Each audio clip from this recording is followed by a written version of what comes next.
A blood-streaked hand clawed its way through the parched dirt of the Colorado foothills, leaving a desperate trail in the dust as Delilah Prescott dragged her wounded body forward inch by painful inch. The bullet lodged in her shoulder sent waves of agony through her body with every movement, but the thought of being recaptured by Vernon Hollis drove her onward, even as her consciousness threatened to slip away. The year was 1878, and Delilah had spent the last 3 weeks as a prisoner in Hollis's remote cabin after he'd abducted her from her father's general store in Golden, Colorado. Her escape had been carefully planned, but she hadn't anticipated Hollis's accuracy with a rifle at such a distance. The bullet had caught her as she fled through the pines, sending her tumbling down a rocky slope. The sun beat mercilessly overhead as Delilah forced herself to continue moving. Her once fine blue dress was torn and stained with dirt and blood, her auburn hair matted with sweat and pine needles. The distant sound of hoofbeats made her heart pound with terror. Had Hollis found her trail already?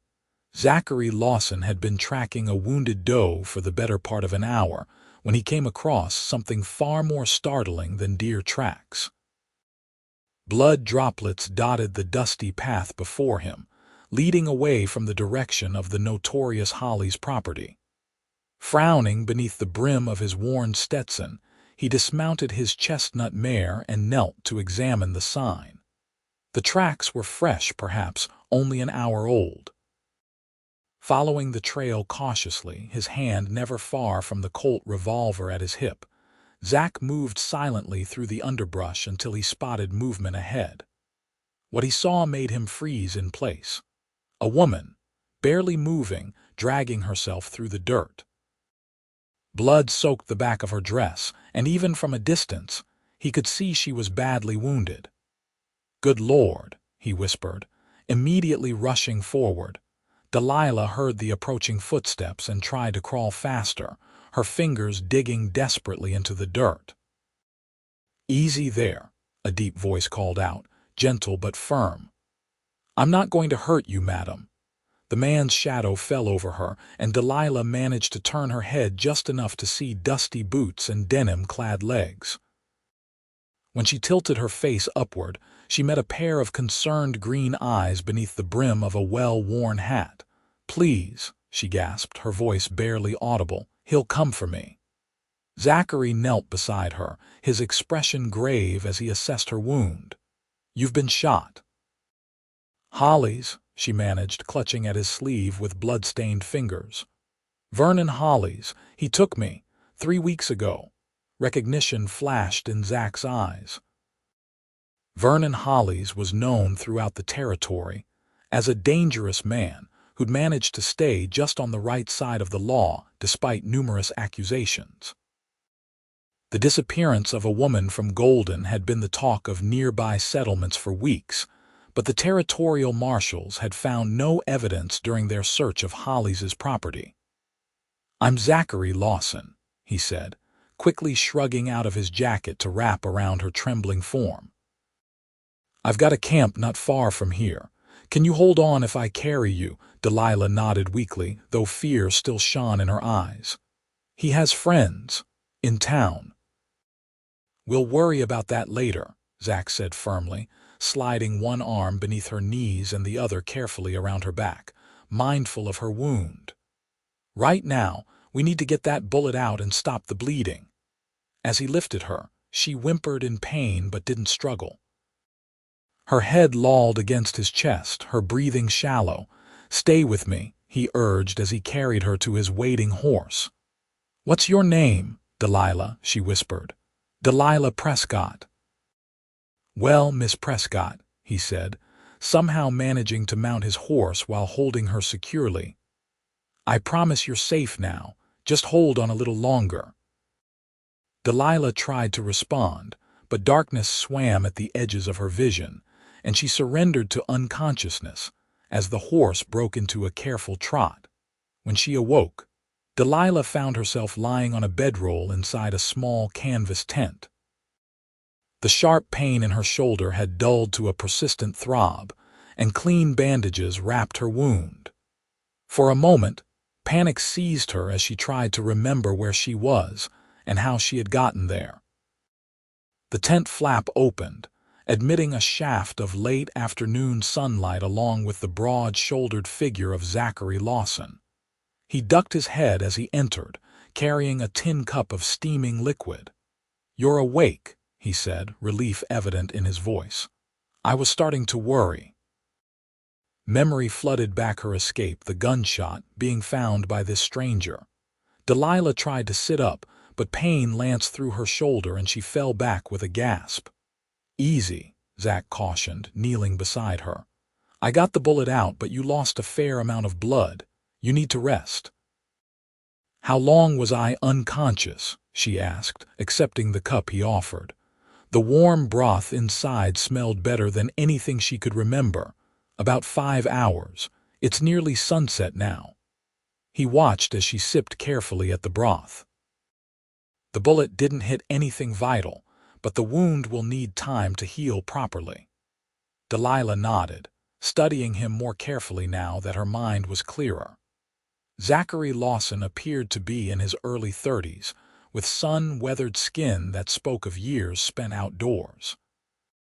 His green eyes were kind but watchful, set in a face that seemed more accustomed to seriousness than smiles.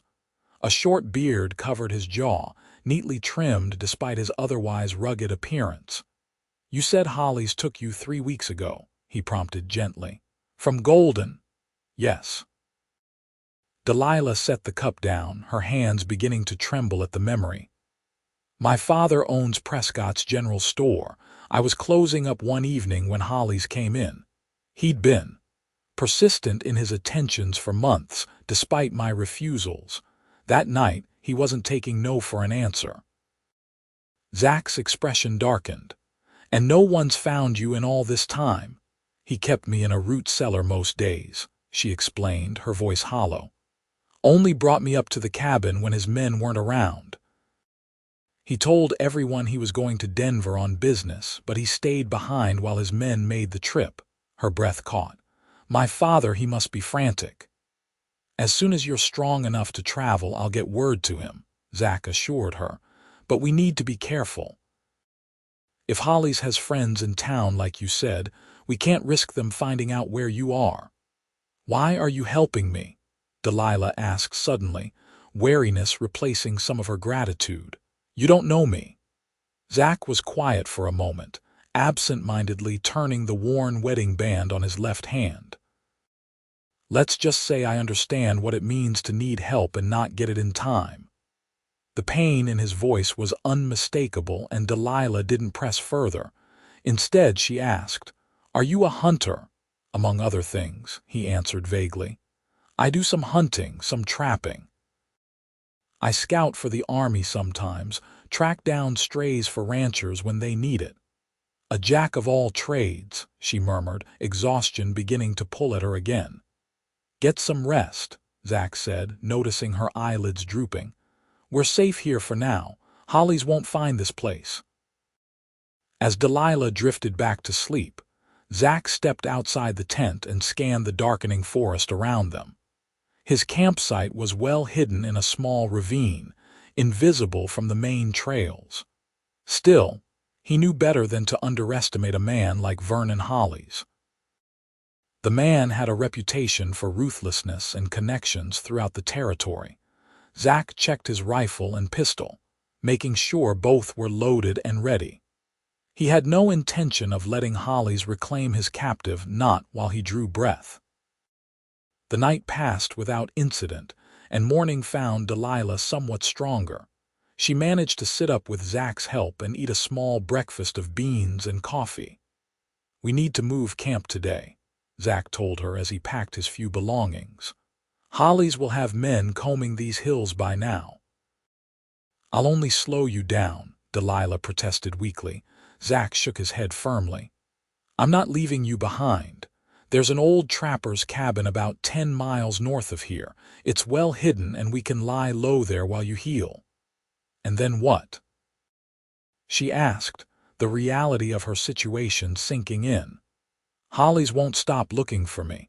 He told me often enough that he considered me his property now." A muscle twitched in Zach's jaw. "Then we'll need to see that justice is done. But first, we focus on keeping you alive and getting you well." Breaking camp took less than half an hour. Zach fashioned a sling for Delilah's injured arm and helped her onto his horse before mounting behind her. She was acutely aware of his chest against her back, his arms on either side of her as he held the reins. Despite her circumstances, she felt safer than she had in weeks. They traveled slowly, keeping to game trails and dry creek beds to minimize their tracks. Zach remained vigilant, frequently stopping to listen and check their backtrail. By midday, the terrain had grown steeper as they moved deeper into the foothills. "Not much farther now," Zach assured her as they paused to rest in the shade of a towering pine. He offered her his canteen, and she drank gratefully. "You seem to know these hills well," she observed, handing the canteen back. "I've spent more time out here than in town these past few years," he admitted. "Find I prefer the company of trees and wildlife to most people." And before that, Zach's expression grew distant. "I had a small ranch outside Golden, nothing fancy, just enough land to run some cattle and horses." "Had," Delilah prompted gently, "lost it 3 years ago after my wife died." His voice was flat, carefully emptied of emotion. "Rebecca took sick with fever. Doctor couldn't do anything for her. I didn't handle it well afterward. Took to drinking, neglected the ranch. By the time I sobered up, the bank had foreclosed." "I'm sorry," Delilah said softly, understanding now the pain she'd glimpsed the previous evening. Zach nodded once, acknowledging her sympathy but clearly uncomfortable with the subject. "We should keep moving." The trapper's cabin appeared so suddenly among the pines that Delilah would have missed it entirely if Zach hadn't pointed it out. Built partially into a hillside and constructed of weathered logs that blended with the surrounding forest, it seemed more a part of the landscape than a human dwelling. "It's not much," Zach said as he helped her down from the horse, "but it's solid and dry." The interior was a single room with a stone fireplace, a rough-hewn table with 2 chairs, and a narrow bed frame covered with a dusty bearskin. A small window covered with oiled paper let in a dim light. "Who owns this place?" Delilah asked as Zach helped her to sit on one of the chairs. "Old mountain man named Fergus. He died last winter. Few people even remember this cabin exists." Zach moved around the small space, checking for signs of recent occupation and finding none. "I'll get a fire started. Nights get cold up here, even in summer." As darkness fell, the cabin grew cozy with the warmth of the fire. Zach had insisted Delilah take the bed, while he spread his bedroll near the hearth. They shared a simple meal of jerky, hardtack, and coffee, talking little but finding comfort in each other's presence. "I'll need to hunt tomorrow," Zach said as they finished eating. "Our supplies won't last more than a day or 2. "I can help with something," Delilah insisted. "I'm not completely helpless." Zach smiled then, the first genuine smile she'd seen from him. It transformed his face, softening the lines around his eyes and revealing a dimple in his right cheek. "I don't doubt that for a moment, Miss Prescott. But for now, the best thing you can do is rest and heal." "Delilah," she corrected him. "After what you've done for me, I think we're well past formalities." Their eyes met across the small table, and something unspoken passed between them, a moment of connection that surprised them both. Zach looked away first, clearing his throat. "I should check your bandage before you sleep," he said, rising to fetch the medical supplies. The wound was healing cleanly, with no signs of infection. Zach's fingers were surprisingly gentle as he applied a fresh poultice of herbs and rewrapped the bandage. Delilah was acutely conscious of his nearness, of the careful way he tried not to cause her any discomfort. "You have experience with wounds," she observed. "Army taught me some," he explained, tying off the bandage. "I served for a few years after the war. Learned to patch up just about anything in the field." "Thank you," Delilah said, meeting his eyes. "Not just for this, but for everything. You could have left me out there." "No," Zach said quietly, his hand stilling on her shoulder. "I couldn't have." In that moment, something shifted between them, a recognition that went beyond rescuer and rescued. For the first time since her ordeal began, Delilah felt something other than fear stir within her heart. 4 days passed in the relative safety of the cabin. Delilah's strength returned gradually, and her wound began to heal well enough that she could move her arm with only minor discomfort. Zach proved to be a skilled hunter, bringing back rabbits and once a young deer to supplement their supplies. He also taught her to shoot his spare pistol, insisting that she needed to be able to defend herself if necessary.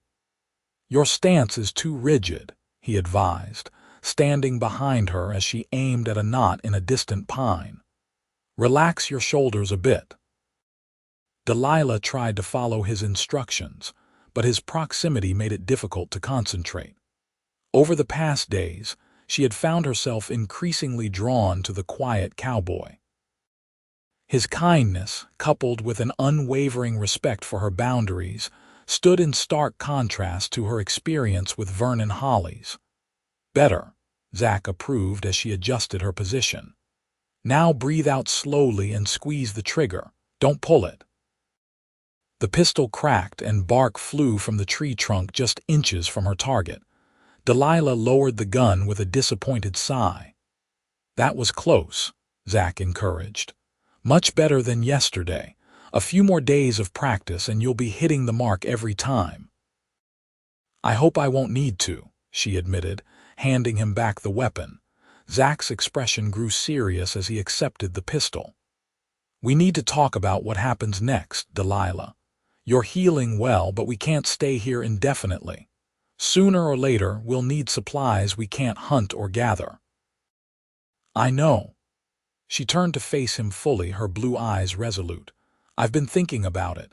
I need to return to Golden not just for my father's sake, but because I can't let Hollis get away with what he did." "It's risky," Zach warned. "Hollis has influence in town, connections with the marshal's office." "Then what do you suggest?" she challenged. Zach ran a hand through his hair, his brow furrowed in thought. "We could head to Denver instead. The territorial governor has an office there. With your testimony, they might send a proper lawman to investigate Hollis, someone not in his pocket." Delilah considered this option. "That could work, but it would mean leaving my father in uncertainty for even longer. He must be sick with worry." "We could send word to him," Zach suggested. "I have a friend in Central City who could deliver a message discreetly." Their planning was interrupted by the distant sound of voices carrying through the trees. Zach immediately tensed, reaching for his rifle. "Inside," he whispered urgently. "Now." Delilah didn't argue, hurrying into the cabin while Zach moved silently toward the source of the voices. Crouching behind a fallen log, he spotted 3 riders about 100 yards downslope, moving slowly through the forest.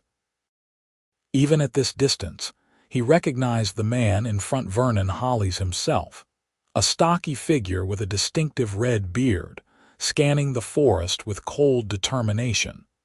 Zach's jaw tightened as he watched them pass. They were heading in the wrong direction for now, but their presence this far north meant they were widening their search. It wouldn't be long before they discovered the cabin.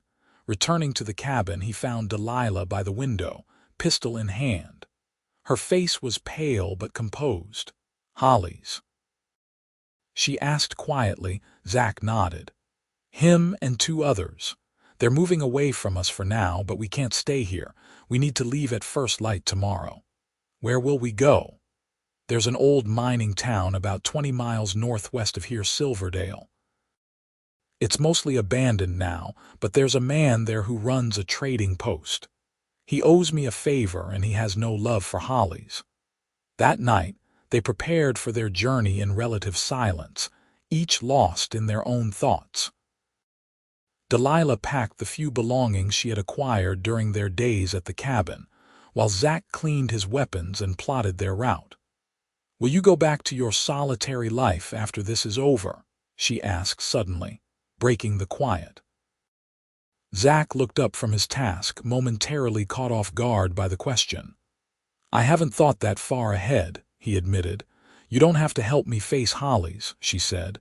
"You've already done more than enough." "Is that what you want?" he asked carefully.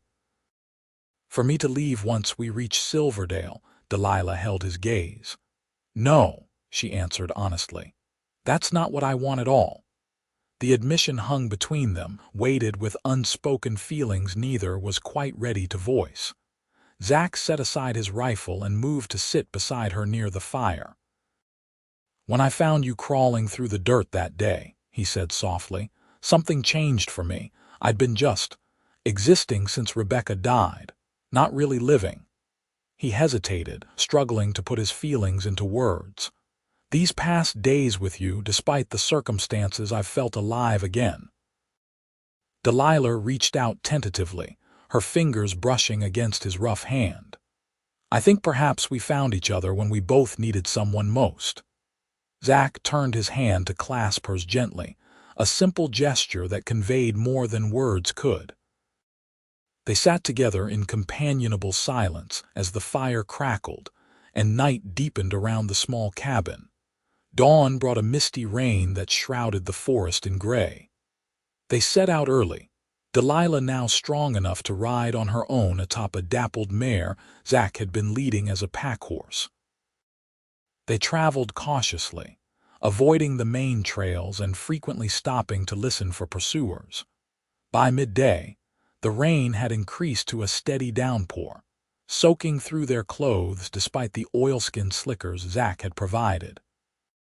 The forest floor turned slick with mud, forcing them to slow their pace even further. "There's a sheltered overhang ahead," Zach called over the drumming rain. "We can rest there until the worst passes." The limestone overhang provided welcome protection from the downpour. They dismounted, leading their horses under the natural shelter. Zach helped Delilah down, his hands lingering at her waist a moment longer than necessary. "You're shivering," he observed with concern, noticing the way she hugged her arms around herself. "Just a bit chilled from the rain," she assured him, though her drenched clothing clung to her slender frame and her teeth chattered slightly. Zach quickly unpacked a woolen blanket from his saddlebag, wrapping it around her shoulders. "We need to get you dry. A chill could set back your recovery." He built a small, smokeless fire using dry kindling he found beneath the overhang, positioning it where the rain couldn't reach, but where the smoke would disperse through cracks in the rock face above. The warmth was immediate and welcome. "Better?" he asked as color began to return to Delilah's cheeks. She nodded, extending her hands toward the flames. "Much better. Thank you." Zach hesitated, then sat beside her, close enough that their shoulders nearly touched. "We should reach Silverdale by nightfall, assuming the rain lets up." "What will we do when we get there?" Delilah asked, turning to face him. Droplets of water still clung to her eyelashes, and in the soft light of the fire her eyes seemed to shimmer. "My friend Emmett can give us shelter and supplies," Zach explained, trying to ignore the way his heart quickened at her nearness. "Then we can send word to the territorial marshal in Denver about Hollies. And if they don't believe me," the fear in her voice was unmistakable. "What if Hollies' influence reaches even there? Then we'll find another way," Zach promised, his voice firm with resolve. "I won't let him hurt you again, Delilah." Their eyes met, and the intensity of his gaze made her breath catch. Slowly, hesitantly, Zach reached up to brush a strand of damp hair from her face, his fingers grazing her cheek with gentle reverence. "I know we've only known each other a short time," he said, his voice low and uncertain, "but I can't remember feeling this way about anyone since he broke off, unable to finish the thought. But Delilah understood. She leaned forward slightly, closing the distance between them. "I feel it too," she whispered. Their lips met in a tentative kiss, gentle and questioning at first, then deepening as they both gave in to the feelings that had been growing between them. Zach's hand cradled her face as if she were made of porcelain, while Delilah's fingers curled into the fabric of his shirt, drawing him closer. When they finally parted, both were breathing heavily, a mixture of surprise and wonder in their expressions. "I didn't plan for that to happen," Zach admitted, his voice rough with emotion. Delilah smiled, a genuine smile that lit up her entire face. "I'm glad it did." The moment was broken by the sound of a branch snapping somewhere in the forest beyond their shelter. Zach was on his feet instantly, rifle in hand, motioning for Delilah to stay back. "Could be just an animal," he murmured, though his posture suggested he believed otherwise. Delilah reached for her pistol, her newfound happiness giving way to familiar fear. They waited in tense silence, straining to hear any further sounds above the patter of rain.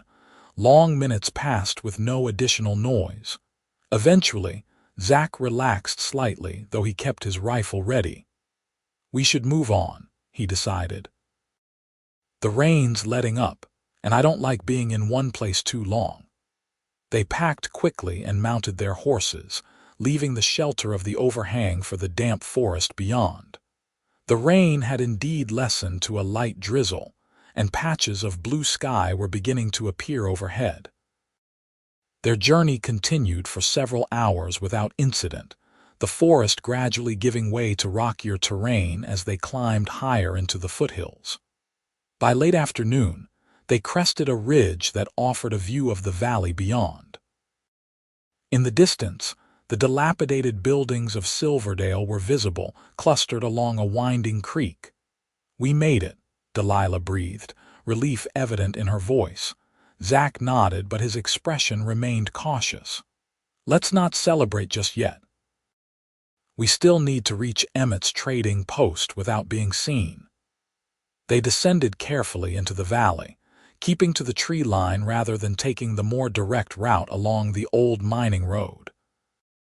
As they drew closer to the town, signs of its former prosperity and subsequent decline became more evident: abandoned mine entrances, collapsed outbuildings, and the skeletal remains of what had once been a stamp mill. "The silver played out about 5 years ago," Zach explained as they passed the ruins. "Most folks left, but a few stayed on. Emmett was one of them, said he'd rather be king of a ghost town than a nobody in a crowded one." They skirted the main street, approaching the trading post from behind. The building was larger than most in Silverdale, a 2-story structure with a covered porch and several outbuildings. Smoke curled from the chimney, indicating occupancy. Zach dismounted and helped Delilah down, then tied their horses to a hitching post at the rear of the building. "Wait here while I make sure Emmett's alone." Delilah nodded, her hand resting on her pistol as Zach disappeared around the corner of the building. She felt exposed despite the gathering dusk, imagining Vernon Hollis's men watching from every shadow. A moment later, Zach reappeared with another man, tall and rail-thin, with a shock of white hair and a drooping mustache. The newcomer's weathered face broke into a gap-toothed smile at the sight of Delilah. "Well now, Zach didn't mention he was traveling with such a lovely companion," the man said, extending a gnarled hand. "Emmett Walsh, at your service, madam." "Delilah Prescott," she replied, shaking his hand. "Thank you for your hospitality, Mr. Walsh." "Just Emmett, please," he insisted. "Any friend of Zach's is welcome here, especially one he's gone to such trouble to protect." Emmett led them inside through a back entrance, locking the door securely behind them. The trading post's interior was cluttered but clean, with shelves of supplies lining the walls and a pot-bellied stove providing warmth at the center of the room.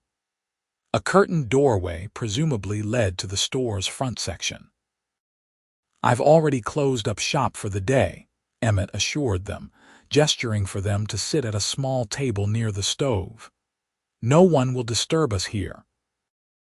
Zach had evidently given Emmett a brief explanation of their situation while checking the building, as the older man asked no questions about their disheveled appearance or why they had arrived so secretively.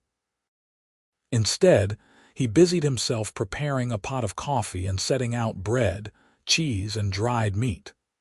"Eat up," he encouraged, pouring 3 mugs of strong black coffee. "Sounds like you two have had quite the journey." As they ate, Zach filled Emmett in on the details: Delilah's abduction by Hollis, her escape and injury, their days hiding in the trapper's cabin, and the search party they'd encountered. Emmett listened silently, his expression growing increasingly grim. "Vernon Hollis," he spat when Zach had finished. "That man's been a plague on these parts for years. Controls half the businesses in Golden through loans and threats. Marshall Thompson looks the other way because Hollis lines his pockets regular like." "Then you understand why we couldn't go to the local law," Zach said. Emmett nodded. "You did right coming here, but you can't stay long. Hollis has eyes everywhere and word travels fast, even to a ghost town like Silverdale. We need to get a message to Denver," Delilah explained. "To the territorial governor's office. With my testimony, they might send a federal marshal to investigate Hollis." "I can arrange that," Emmett assured her. "Got a boy who rides to Central City twice a week with supplies. He can carry a letter from there to Denver on the next stage." "And we need to get word to my father," Delilah added, "just to let him know I'm alive. He must be frantic with worry." Emmett exchanged a glance with Zach, a look that made Delilah's heart sink. "What is it?" she demanded. "What aren't you telling me?" Zach reached across the table to take her hand. "Emmett heard news from Golden last week," he said gently. "Your father organized search parties after you disappeared. When they found no trace of you, he confronted Hollis directly, accusing him of taking you." "No," Delilah whispered, already guessing what came next. "Hollis claimed he knew nothing about it," Emmett continued, his voice heavy with regret. "2 days later, your father was found beaten nearly to death in the alley behind his store. He's alive, but what?" Delilah pressed, tears forming in her eyes. "He's not woken up since," Emmett finished. "The doctor's caring for him, but his condition is grave." Delilah's face drained of color, and she swayed slightly in her seat. Zach moved quickly to her side, steadying her with an arm around her shoulders.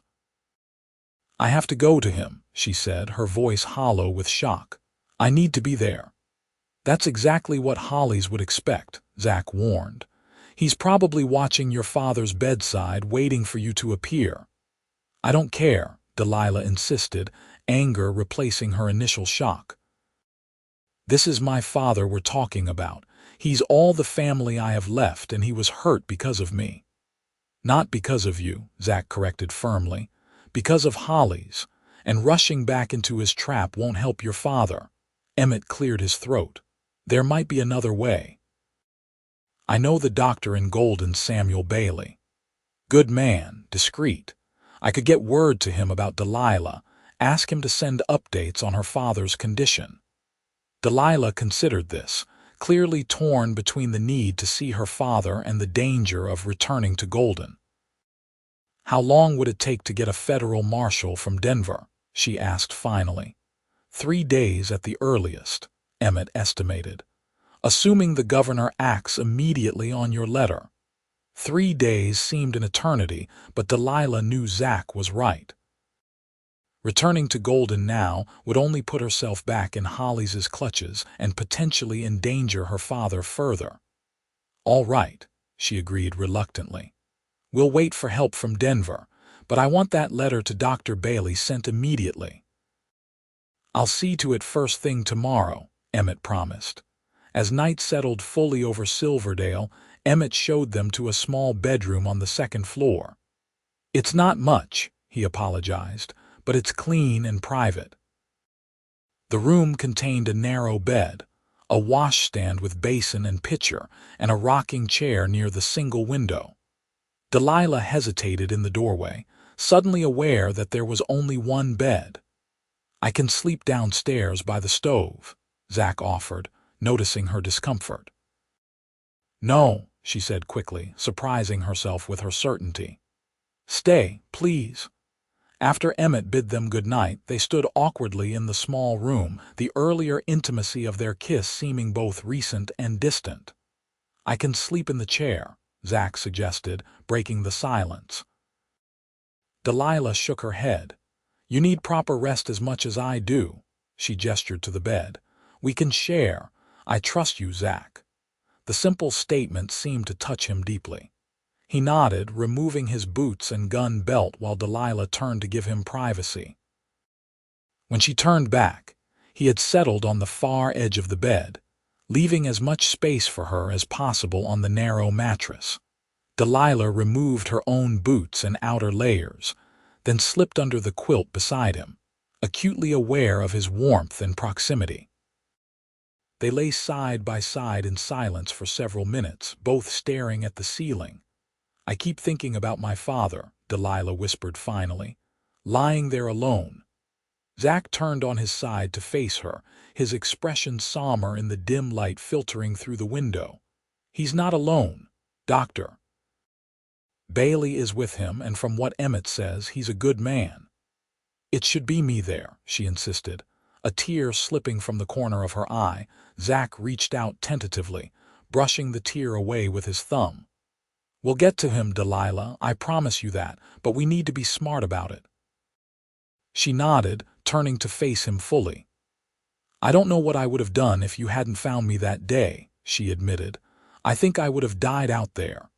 You're stronger than you know, Zach told her, his voice soft with admiration. Most people wouldn't have survived what you've been through, let alone manage to escape in the first place. Delilah moved closer, seeking comfort in his nearness. Zach hesitated only briefly before wrapping an arm around her, drawing her against his chest. She fit perfectly there, as if their bodies had been designed to align this way. What happens after? She asked, her voice muffled against his shirt. After Hollis is brought to justice and my father recovers. Zach's hand stroked gently along her back, a soothing rhythm that made her eyelids grow heavy despite her worries. What do you want to happen? He asked. I'm not sure, she admitted. Everything seems so uncertain now, but I know I don't want to lose you. His arms tightened around her. You won't, he promised. Whatever comes next, we'll face it together if that's what you want. It is, she whispered, tilting her face up to his. Their second kiss was different from the first, less hesitant, more certain. It conveyed not just attraction but a deeper connection, a promise of something enduring. When they parted, Delilah settled her head against Zach's chest, listening to the steady beat of his heart until sleep finally claimed her. Morning brought a flurry of activity as Emmett prepared the letters to Denver and Dr. Bailey. Delilah wrote to her father's physician, explaining her situation and begging for news of her father's condition. The letter to the territorial governor was more formal, detailing her abduction, captivity, and escape, with Zach and Emmett adding their statements as witnesses to her condition when found. My boy Toby will leave within the hour, Emmett assured them as he sealed the letters with wax. He knows to be careful and to speak of this to no one. How soon might we expect a reply? Delilah asked anxiously, from the doctor. Perhaps by tomorrow evening if Toby rides fast from Denver. That's harder to say. Emmett stroked his mustache thoughtfully. 3 days at the earliest, I'd wager. Delilah tried not to show her disappointment. 3 days seemed an eternity when her father's life hung in the balance. In the meantime, Zach said, sensing her frustration, we need to prepare for whatever comes next. Hollis won't give up his search easily. Emmett nodded in agreement. I've been thinking on that. My store has a cellar well hidden and stocked for emergencies. If trouble comes, you can hide there. He showed them the entrance, concealed beneath a rug behind the counter, and the narrow stairs leading down to a surprisingly spacious room below. Shelves lined the walls, filled with canned goods, dried meat, and other essentials. A small oil lamp provided light, and a ventilation shaft ensured fresh air. It's not comfortable, Emmett admitted, but it's safe. Only 3 people know about this place, and 2 of them are standing here. Who's the third? Zach asked, his hand instinctively moving to his gun. My late wife, Martha, Emmett replied with a sad smile. And unless she's telling tales in the hereafter, your secret's safe. The day passed slowly, with Delilah and Zach helping Emmett around the store to distract themselves from the waiting. Few customers came, mostly old-timers who had stayed on in Silverdale after the mines closed, purchasing small necessities or simply coming by for conversation. By evening, Delilah's nerves were frayed with anxiety, both for her father and for their precarious situation. Zach found her on the small balcony off the 2nd floor, staring out at the darkening mountains. "Penny for your thoughts," he said softly, joining her at the railing. "I was thinking about everything that's happened," she replied, not turning from her contemplation of the distant peaks. "How quickly life can change. A month ago, I was helping my father in his store, worrying about inventory and orders. Now you're hiding in a ghost town, waiting for word about your father and hoping for justice against the man who took everything from you," Zach finished for her. Delilah turned to him then, her expression softening. "Not everything," she corrected gently. "In the midst of all this darkness, I found you." Zach's eyes darkened with emotion as he reached for her hand.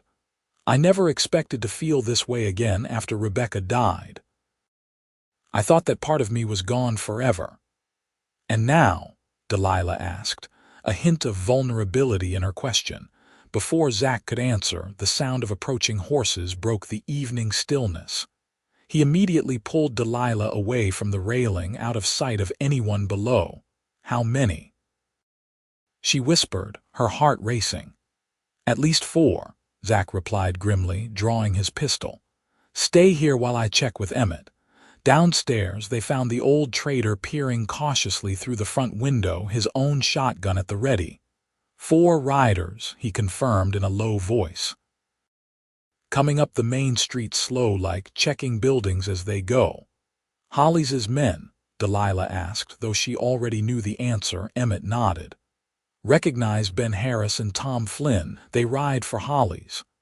"How did they find us so quickly?" Zach wondered, his expression dark with concern. "Silverdale's an obvious hiding place for folks on the run," Emmett reasoned. "Not many options in these parts if you're avoiding Golden." The riders drew closer, their voices now audible through the closed door. "Check the trading post," a gruff voice ordered. "Hollis says the old man might be harboring them." Zach turned to Delilah. "The cellar, now." She hesitated, unwilling to leave them to face the danger alone. "I'll be right behind you," Zach promised, the intensity in his green eyes brooking no argument.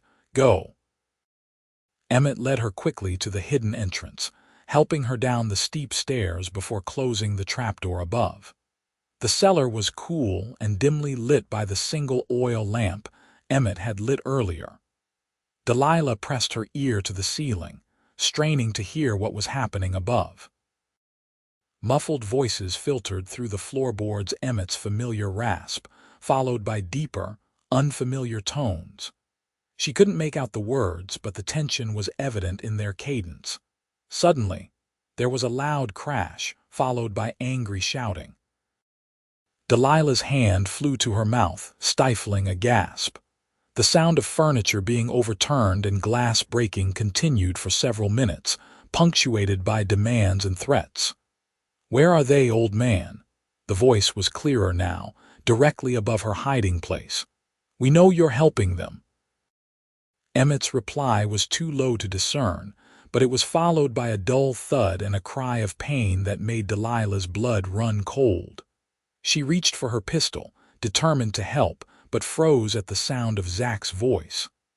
"That's enough," he called out, his tone commanding. "I'm who you're looking for." "Leave him be." Silence followed, then a chorus of boots moving across the floor. "Well, well," the gruff voice said. "Zachary Lawson, Hollis will be pleased." "I'm sure he will," Zach replied evenly. "But I'm alone. The woman you're looking for isn't here." "Search the place," another voice ordered. "Every room, every corner." More footsteps, moving throughout the building. Delilah held her breath, pressing herself against the wall furthest from the hidden entrance. Minutes stretched like hours as the men stomped overhead, their search growing increasingly frustrated and violent. Finally, the voices reconvened in what must have been the main room of the store. "Nothing," someone reported. "No sign of the Prescott woman." "Where is she, Lawson?" The first voice demanded. "Tell us now and maybe Hollis will let you live." "Like I said," Zach answered, his voice remarkably steady, "I'm alone. I helped her get to Denver, to the territorial governor. She's probably given her statement by now." A heavy silence followed this claim. "You're lying," the voice accused, but with less certainty. "Am I? Check the trails to Denver. You might catch up to her if you hurry." Another pause, then. "Bind him. We're taking him back to Hollis. He'll get the truth out of him." "What about the old man?" someone asked. "Leave him. He's not going anywhere with that leg." The sound of a struggle ensued, brief but violent. Delilah bit her lip hard enough to draw blood, forcing herself to remain hidden despite every instinct screaming at her to help Zach. Finally, the noise subsided, followed by the tramp of boots heading for the door. A few moments later, the jingle of harnesses and the thud of hoofbeats announced their departure. Delilah waited, counting to 100 as Zach had instructed her to do in case of emergency, before cautiously pushing open the trapdoor. The scene that greeted her was one of devastation: shelves overturned, merchandise scattered across the floor, and Emmett slumped against the counter, clutching his leg while blood seeped through his fingers. "Emmett!" Delilah rushed to his side, tearing a strip from her petticoat to bind his wound. "Where's Zach? What happened?" "They took him," Emmett groaned, his face ashen with pain. "Heading back to Golden, to Hollis. Zach made them think you'd gone to Denver already, saved both our hides." Delilah's hands trembled as she tied off the makeshift bandage. "We have to help him." "Hollis will kill him." "Not right away," Emmett said grimly. "He'll want information first. That buys us some time, but not much." Despite his injury, Emmett proved remarkably resilient. Once his leg was properly bandaged, he helped Delilah formulate a plan. They couldn't wait for the federal marshal from Denver by then. It would be too late for Zach. "Hollis has a ranch about 5 miles outside Golden," Emmett explained, spreading a crude map on the table they'd righted. "That's where he'll take Zach. The place is guarded but not impenetrable." "I can't just ride in there," Delilah pointed out. "I'd be captured before I got within 100 yards. "No," Emmett agreed, "but there's someone who can help us. Marshal Thompson may be in Hollis's pocket, but his deputy isn't. Young fellow named Daniel Ross. He's been gathering evidence against Hollis for months, looking for a way to bring him down without the marshal's knowledge." "Can we trust him?" Delilah asked skeptically, as much as anyone. "His brother was driven off his land by Hollis last year. There's no love lost there." Emmett tapped the map. "If we can get word to Ross, and if your letter reaches Denver in time, we might have a chance." They worked through the night, Emmett writing a message to Deputy Ross explaining the situation while Delilah gathered supplies and prepared the horses. By dawn, they were ready. "You're sure about this?" Emmett asked as Delilah mounted her horse. "It's dangerous." "Zach risked everything for me," she replied, her jaw set with determination. "I won't abandon him now." The ride to Golden would take most of the day, even pushing the horses hard. Delilah's shoulder ached from the exertion, her wound not yet fully healed, but she ignored the discomfort. Her mind was fixed on one goal: saving Zach. As she rode, memories of their brief time together filled her thoughts, his gentle hands tending her wound, his steady presence during her recovery, the way his rare smile transformed his face, the feel of his arms around her as they slept. In just a few days, he had become essential to her in a way no one ever had before. "Hold on, Zach," she whispered into the wind. "I'm coming for you." By mid-afternoon, she reached the outskirts of Golden, carefully avoiding the main roads as Emmett had instructed. The deputy's home was on the edge of town, a small cabin set back from the road, partially hidden by cottonwood trees. Delilah approached cautiously, watching for any sign of surveillance, before dismounting and tethering her horse in the trees. She moved silently to the back door and knocked the pattern Emmett had specified: 2 quick taps, a pause, then 3 more. The door opened a crack, and a young man peered out, his expression wary. "Who are you?" "Emmett Walsh sent me," Delilah replied in a low voice. "I need to speak with Deputy Ross. It's about Vernon Hollis."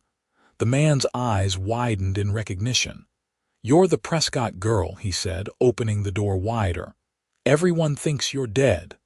"Not yet," Delilah confirmed, stepping inside, "though Hollis has certainly tried his best." Deputy Ross was younger than she'd expected, perhaps no more than 25, with earnest blue eyes and a boyish face that belied the determination in his manner. He listened intently as she explained her ordeal and Zach's capture. "Hollis has gone too far this time," Ross said when she had finished. "Abduction, attempted murder, assaulting your father. I've been building a case against him for months, but this could be the final piece we need." "My father," Delilah interjected. "How is he?" A shadow crossed Ross's face. "Still unconscious, I'm afraid. Dr. Bailey is doing everything he can, but—" He hesitated. "It doesn't look good, Miss Prescott. I'm sorry." Delilah closed her eyes briefly, absorbing this news. "All the more reason to stop Hollis now before anyone else gets hurt. Will you help us?" "I will," Ross confirmed, "but we can't move openly. Marshal Thompson checks my comings and goings. If he suspects I'm investigating Hollis, he'll warn him." "Then what do you suggest?" Delilah asked, frustration creeping into her voice. Time was running out for Zach. Ross thought for a moment. "I know a few men in town who have no love for Hollis' ranchers and shopkeepers. He's bullied or cheated over the years. With your testimony and the evidence I've gathered, we might convince them to stand with us." "How long will that take?" Delilah pressed. "A day, maybe 2, to gather everyone discreetly." "Zach may not have that long," she objected.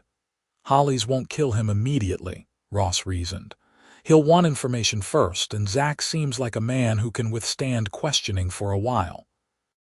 The thought of Zach being tortured for information made Delilah's stomach churn, but she recognized the wisdom in Ross's approach. A failed rescue attempt would only result in more deaths. "One day," she conceded. "We move tomorrow night with or without additional help." Ross nodded. "In the meantime, you need to stay hidden. Hollis has men watching the roads in your father's store. You can remain here. It's the last place they'd look for you." That night, Delilah barely slept, her mind racing with worry for both Zach and her father. At dawn, she insisted on visiting Dr. Bailey's office to check on her father's condition. Ross reluctantly agreed, providing her with a shawl and bonnet as a meager disguise. They slipped through back alleys to reach the doctor's residence, where a discreet knock brought the physician himself to the door. "Doctor."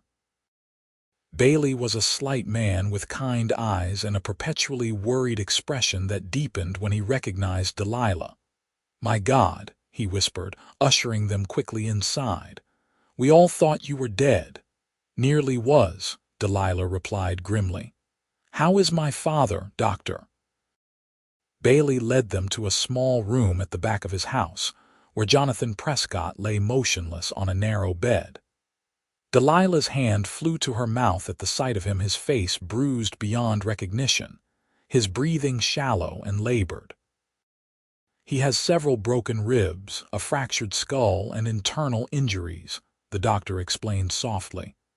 "I've done everything I can, but—" "He'll wake up," Delilah insisted, taking her father's limp hand in hers. "He has to." She sat with him for nearly an hour, speaking softly about her ordeal and her rescue by Zach, hoping somewhere in his unconscious state he could hear her voice. When it was time to leave, she pressed a kiss to his forehead. "I'll be back soon, Papa," she promised. "And this time, I'll bring justice with me." Throughout the day, Deputy Ross moved discreetly through town, contacting those he trusted and arranging a meeting for that evening. By sunset, a small group had gathered in the back room of the livery stable, 6 men besides Ross and Delilah, each with their own grievance against Vernon Hollis. "What she's saying matches what happened to my brother," one rancher confirmed after Delilah had told her story. "Hollis has been operating above the law for too long." "But what about Marshal Thompson?" another man asked nervously. "He won't stand for us moving against his benefactor." "Leave Thompson to me," Ross said firmly. "I've been gathering evidence of his corruption as well. Once Hollis falls, he won't be far behind." They formulated their plan carefully. Hollis's ranch was well guarded but not impenetrable. 2 of the men had worked there in the past and knew the layout well. They would approach after midnight when the guards would be at their least alert. "Remember," Ross emphasized, "our primary goal is to rescue Lawson and gather evidence against Hollis. This isn't a lynching party." The men nodded soberly, though Delilah noted the hardness in their eyes. Vernon Hollis had hurt too many people for too long. If he resisted, few would mourn his passing. As midnight approached, Delilah changed into trousers and a shirt borrowed from Ross's younger brother, tucking her hair beneath a hat. The men had initially objected to her participation, but she had been adamant. "I'm the only one Zach will trust immediately," she pointed out, "and I've earned the right to face Hollis." They rode out of town silently, a group of 8 moving like shadows along the moonlit trail to Hollis's ranch. The sprawling property came into view shortly after 1 in the morning, a large main house surrounded by several outbuildings, with a corral and barn off to one side. 2 guards at the main entrance, Ross murmured, observing through a spyglass. "Probably more around back and in the bunkhouse." "Zach will likely be in the old tack room," one of the former workers suggested. "Hollis converted it years ago for special guests. It's separate from the main house, easy to approach from the north side." They divided into 3 groups, 1 to create a distraction near the bunkhouse, 1 to secure the main house, and a 3rd consisting of Ross, Delilah, and 1 other man to free Zach. At Ross's signal, they moved into position. The distraction came in the form of a small fire set in the hay storage near the corrals. As predicted, it drew most of Hollis's men away from their posts, allowing Ross's group to approach the tack room undetected. The building was small and windowless, with a heavy wooden door secured by an iron padlock. While Ross kept watch, his companion worked on the lock with a set of picks, his fingers moving with practiced precision. "You've done this before," Delilah observed quietly. The man, a blacksmith named Miller, offered a wry smile. Let's just say this isn't my first disagreement with Vernon Hollis. The lock clicked open, and Delilah pushed past the men into the darkened room. A single lantern hung from the ceiling, its light revealing a scene that made her blood run cold. Zach was tied to a chair in the center of the room, his head slumped forward on his chest. Blood matted his hair and ran in dried rivulets down his face from a cut above his eye. His shirt had been torn open, revealing bruises and what appeared to be burn marks across his torso. "Zach!" Delilah rushed to him, lifting his face gently between her hands. "Zach, can you hear me?" His eyelids fluttered, then opened slowly, revealing eyes clouded with pain but still alert. "Delilah," he croaked, disbelief evident in his voice. "You shouldn't be here. It's too dangerous." "So you keep telling me," she replied, managing a tremulous smile as Ross and Miller cut through his bonds. "But I'm rather stubborn, as you may have noticed." A ghost of a smile touched Zach's battered face. "I might have observed that, yes. Can you walk?" Ross asked, helping Zach to his feet. Zach swayed but remained upright, leaning heavily on Delilah and the deputy. "Where's Hollis?" he asked, his voice strengthening with each word. "Main house," Miller replied, peering out the door to check that the way was still clear. Parker's group should have secured it by now. They made their way carefully across the compound, the commotion from the distraction still drawing attention away from their movements. As they approached the main house, however, the sound of gunfire erupted from within. "Something's gone wrong," Ross muttered, drawing his pistol. "Miller, get them to the horses. I'll check on Parker." "No," Zach said firmly, straightening despite his injuries. "We finish this together or not at all." Before anyone could argue, the front door of the house burst open, and Vernon Hollis himself emerged, a rifle in his hands and fury on his face. Behind him, several of Parker's men were being held at gunpoint by Hollis's guards. "Well, well," Hollis called out, his voice carrying across the yard. "The prodigal daughter returns." His cold eyes fixed on Delilah with a mixture of rage and possessiveness that made her skin crawl. "It's over, Hollis," Ross shouted, stepping forward with his badge displayed prominently.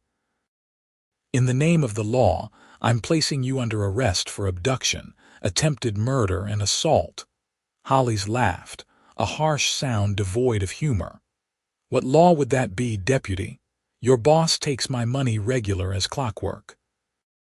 "Who do you think the good people of Golden will believe me, or some junior lawman with a grudge? How about the territorial governor?" A new voice called from the darkness.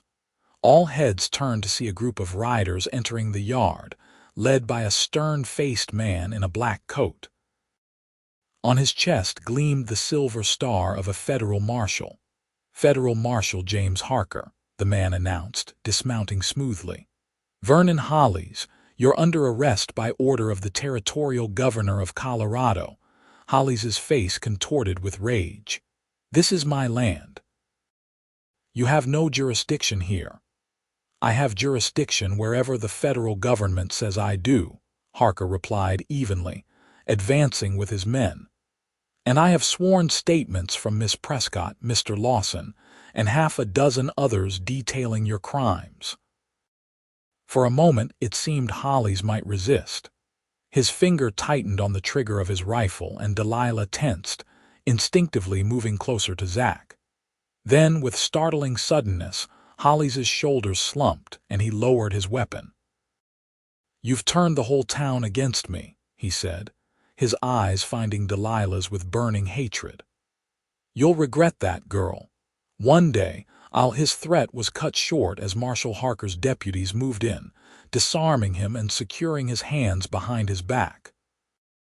Around the yard, Hollis's men were similarly subdued, offering little resistance now that their employer had surrendered.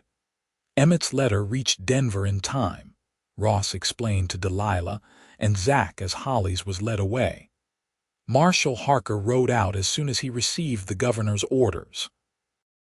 "And my father?" Delilah asked anxiously. "Still holding on," Harker answered, having overheard the question.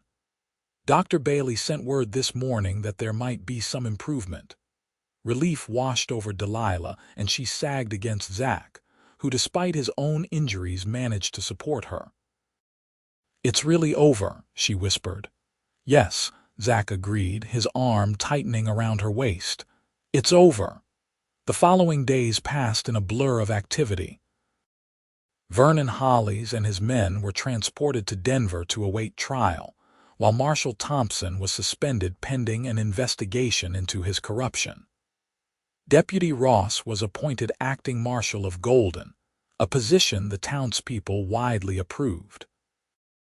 Delilah spent most of her time at her father's bedside, reading to him and recounting the events of Hollis's arrest. On the third day after the raid, Jonathan Prescott opened his eyes for the first time since his attack. "Delilah," he whispered, his voice barely audible, "is it really you?" Tears streamed down Delilah's face as she clutched her father's hand. "Yes, Papa, I'm here. I'm safe now." Over the following weeks, Jonathan's recovery progressed slowly but steadily. Dr. Bailey was optimistic that he would eventually regain most of his strength, though he would likely walk with a limp for the rest of his life. Zach, too, recovered from his ordeal at Hollis's hands. The physical wounds healed faster than the psychological ones, but having Delilah nearby seemed to ease the nightmares that initially plagued him. They fell into a routine, Delilah tending to her father and the store during the day, while Zach helped Deputy Ross establish order in the wake of Hollis's arrest. In the evenings, they would sit together on the small porch behind the Prescott home, talking about everything and nothing as the stars emerged overhead. It was on such an evening, nearly 2 months after their ordeal, that Zach finally spoke of the future. "I've been thinking," he began, his voice uncharacteristically hesitant, "about what comes next." Delilah looked at him expectantly, her heart quickening. "And what have you decided?" "That depends," he replied, taking her hand in his, "on what you want." "I want what I've wanted since you found me crawling through the dirt that day," she said simply. "A future with you in it."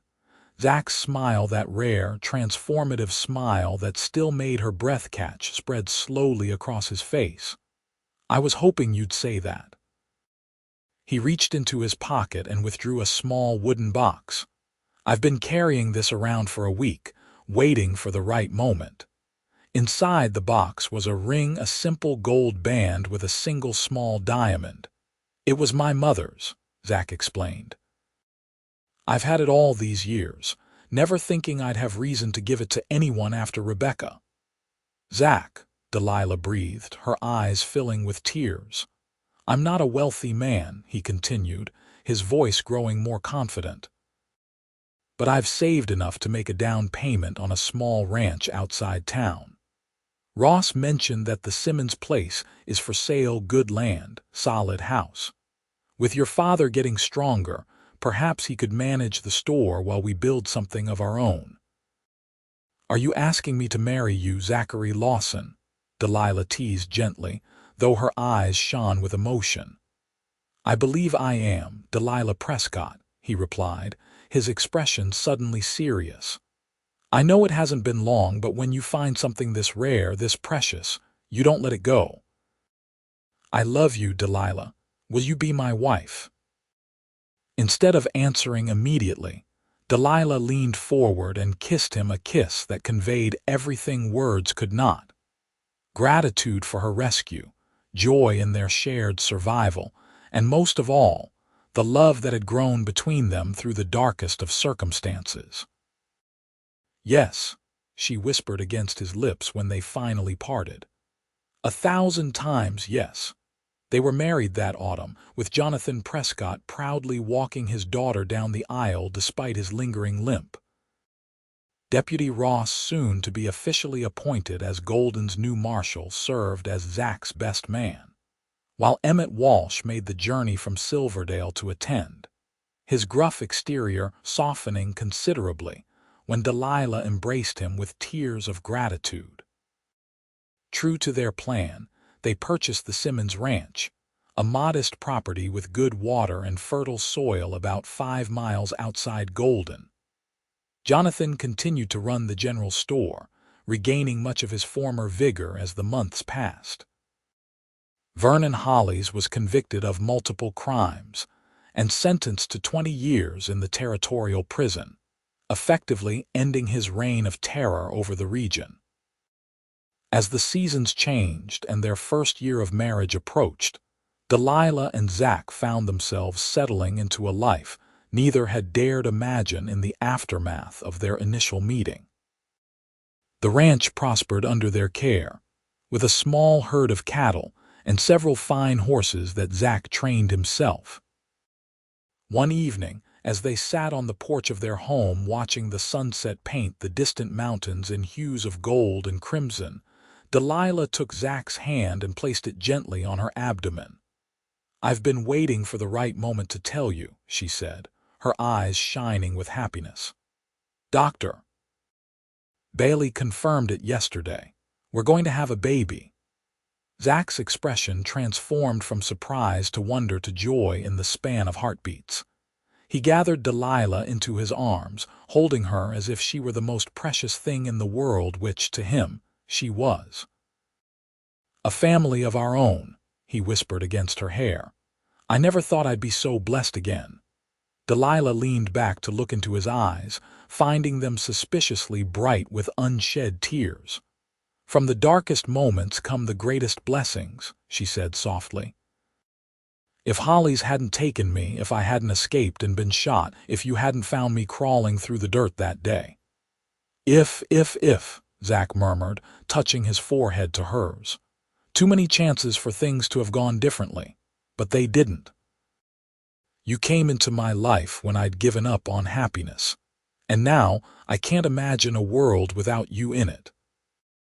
As the last light of day faded from the sky and the first stars began to appear, they remained on the porch, wrapped in each other's arms, contemplating the future that stretched before them, a future neither had dared hope for in their darkest moments, yet one that now seemed as vast and promising as the Colorado sky above them. Their child, a son they would name Jonathan Zachary, would be born the following spring, strong and healthy with his father's green eyes and his mother's determined spirit. He would be the first of 3 children who would grow up on the ranch, surrounded by love and the enduring legacy of their parents' courage. And on quiet nights when the children were asleep and the house was still, Delilah and Zach would sometimes speak of those desperate days that had brought them together, of a wounded woman crawling through the dirt, and the cowboy who found her, saved her, and ultimately loved her beyond all reason or expectation. In those moments, they would hold each other close, grateful for the twist of fate that had turned tragedy into the greatest blessing of their lives.